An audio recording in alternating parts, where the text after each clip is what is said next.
Good morning friends. ನಾನಿವತ್ತು egg curry ಯಾವ ರೀತಿ ಮಾಡೋದು ಅಂತ ಹೇಳ್ಕೊಡ್ತಿದ್ದೀನಿ. ಎಲ್ಲರಿಗೂ ವೆಲ್ಕಮ್ ಟು ಸ್ತುತಿಶ್ರೀ ವ್ಲಾಗ್ಸ್.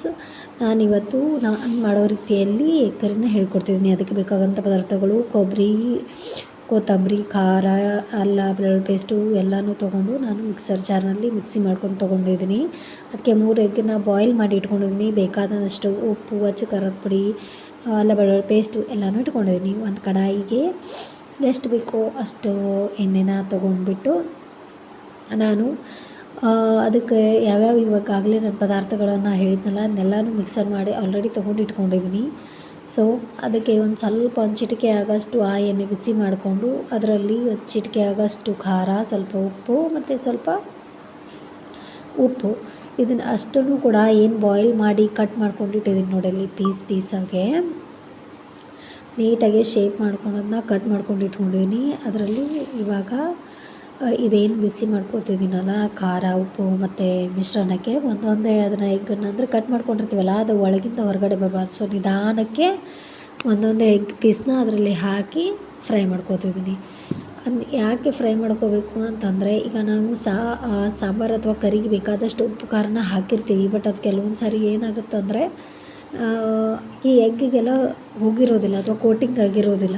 ಈ ರೀತಿ ಮಾಡೋದ್ರಿಂದ ಸಖತ್ ಟೇಸ್ಟ್ ಬರುತ್ತೆ. ನಾನು ಈ ರೀತಿ ಮಾಡ್ತಿರೋದು ಇದು ಒಂದು 2-3 ಸಾರಿ ಅಷ್ಟೇ ಆಗಿರಬೇಕು. ಬಟ್ ಟೇಸ್ಟ್ ಮಾತ್ರ ಅಲ್ಟಿಮೇಟ್ ಆಗಿರುತ್ತೆ.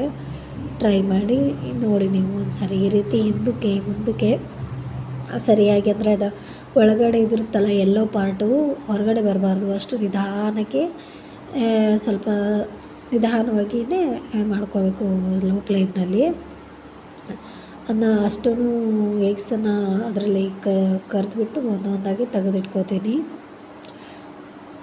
ತೆಗೆದಿಟ್ಕೊಂಡು ಎಗ್ ಅಂದರೆ ನಿಮ್ಮ ಮನೇಲಿ ಯಾರಾದರೂ ಮಕ್ಕಳಿದ್ದರೆ ಅಟ್ಲೀಸ್ಟ್ ವಾರಕ್ಕೆ ಒಂದು ಸಾರಿ ಅಥವಾ 2 ಸಾರಿ ಆದರೂ ಎಗ್ಗನ್ನು ಕೊಡೋಕ್ಕೆ ಪ್ರಯತ್ನ ಮಾಡಿ. ನಾನು ಚಿಕ್ಕದಾಗಿ ಈರುಳ್ಳಿನೂ ಕಟ್ ಮಾಡ್ಕೊಂಡಿಟ್ಟಿದ್ದೆ ನೋಡಿ. ಶುಂಠಿ, ಬೆಳ್ಳುಳ್ಳಿ ಪೇಸ್ಟನ್ನು ಹಾಕ್ತೀನಿ. ಒಂದು ಅರ್ಧ ಚಮಚ ಅಷ್ಟಿದೆ. ಆಮೇಲೆ ಉಳ್ಳಿಗಡ್ಡಿ ಒಂದು ಚಿಕ್ಕದು ಒಂದು ಉಳ್ಳಿಗಡ್ಡಿ ಅಥವಾ ಆಲೂಗಡ್ಡೆ ಅಂತಿರಲ್ಲ ಅದನ್ನ ಹಾಕಿಬಿಟ್ಟು ಅದೇ ಎಣ್ಣೆಯಲ್ಲಿ ನಾನು ಬೇರೆ ಎಕ್ಸ್ಟ್ರಾ ಎಣ್ಣೆನ ತೊಗೊಂಡಿಲ್ಲ. ಅದೇ ಎಣ್ಣೆಯಲ್ಲೇ ಫ್ರೈ ಮಾಡ್ತಾಯಿದ್ದೀನಿ. ಅದು ಫ್ರೈ ಆದ ತಕ್ಷಣ ನಾನು ಮಿಕ್ಸರ್ನಲ್ಲಿ ಮಿಕ್ಸ್ ಮಾಡಿ ಇಟ್ಕೊಂಡಿದ್ನಲ್ಲ ಮಿಶ್ರಣ, ಒಂದು ಹಸಿಮೆಣಸಿನ್ಕಾಯಿ, ಕೊಬ್ಬರಿ ಮತ್ತು ಲವಂಗ, ಚಕ್ಕೆ, ಕರಿಮೆಣಸಿನಕಾಳು, ಟೊಮೆಟೊ ಅದನ್ನೆಲ್ಲನೂ, ಜೀರಿಗೆ ಅದನ್ನೆಲ್ಲನೂ ಈ ಮಿಶ್ರಣಕ್ಕೆ ಹಾಕಿ ಚೆನ್ನಾಗಿ ಅದರದ್ದು ಕೊಬ್ಬರಿದು ಹಸಿ ವಾಸನೆ ಎಲ್ಲ ಹೋಗಬೇಕು. ಅಲ್ಲಿವರೆಗೂ ನಾವು ಚೆನ್ನಾಗಿ ಫ್ರೈ ಮಾಡ್ಕೋಬೇಕು. ನೀವು ನೋಡಿಕೊಂಡು ಗ್ಯಾಸ್ ಫ್ಲೇಮ್ನ ಹೆಚ್ಚು ಕಡಿಮೆ ಮಾಡ್ಕೋಬೋದು. ಸೊ ಇದನ್ನ ನಾನು ಅಟ್ಲೀಸ್ಟ್ ತಿಂಗಳು 1-2 ಸಾರಿನಾದರೂ ಮಾಡ್ತೀನಿ. ಅಂದರೆ ಪರ್ಸ್ನಲಿ ನನಗೂ ಇಷ್ಟ ಮತ್ತು ನನ್ನ ಮಕ್ಕಳಿಗೂ ಕೂಡ ಎಗ್ ಅಂದರೆ ಇಷ್ಟ. ನನಗೆ ಅದಕ್ಕೆ ರುಚಿಗೆ ತಕ್ಕಷ್ಟು ಉಪ್ಪು, ಖಾರ ಮತ್ತು ಮಸಾಲೆ ಪುಡಿನ ಹಾಕ್ಕೊಂಡು ಚೆನ್ನಾಗಿ ಒಂದು ಕುದಿ ತರಿಸ್ಕೋಬೇಕು. ಅದನ್ನ ಎಗ್ಗಲ್ಲಿ ಫುಲ್ ರಿಚ್ ವಿಟಮಿನ್ಸ್ ಎಲ್ಲ ಇರುತ್ತೆ. ಸೊ ಅದನ್ನು ಮಕ್ಕಳಿಗೆ ಕೊಡೋದ್ರಿಂದ ಅವರ ಬೆಳವಣಿಗೆನೂ ಚೆನ್ನಾಗಾಗುತ್ತೆ.